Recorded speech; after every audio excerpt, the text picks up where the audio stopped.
So sadly, I still have my whiteboard, but I'm pretty sure my marker's dead, and I don't, like, I have more markers, but I only have one in my backpack, the rest of them at my house. Let me see if I can still do it, though. Oh,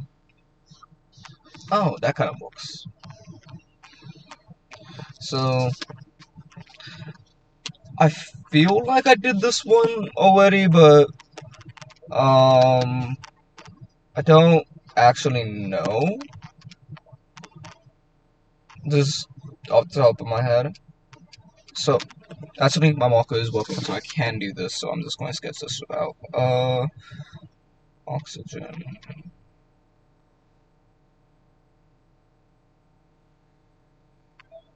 I should take my music. But this is just really sketched facts. This is the oxygen dissociation curve. Oh. So, on this axis, wait for it. This axis we have partial pressure of oxygen. This axis we have hemoglobin, oxygen saturation of the blood cells. So it is a bit of a weird curve to look at it, but basically, as there is a higher partial pressure of oxygen, there's a higher percent saturation of uh, oxygen on hemoglobin. So this is important because when we get to the lungs, where there is a high amount of oxygen and those sites for gas diffusion, we can pick up a lot of the hemoglobin can pick up a lot of that oxygen from the lungs.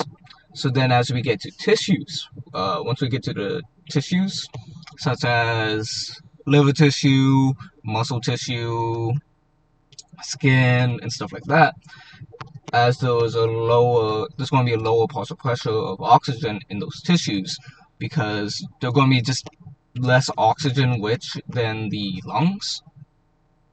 And so, according to the curve, with a lower partial pressure, we're going to have less oxygen saturation. So what's actually going to happen is that hemoglobin is going to start letting go of those oxygen that it's bound to and start moving down on the curve. So then we're gonna have yeah, that should be. So yeah, as partial pressure goes down, percent saturation also goes down. So then when that blood returns back to the lungs, it's going to go back to an oxygen-rich environment where it can pick up oxygen because there's going to be a higher partial pressure of oxygen in the lungs.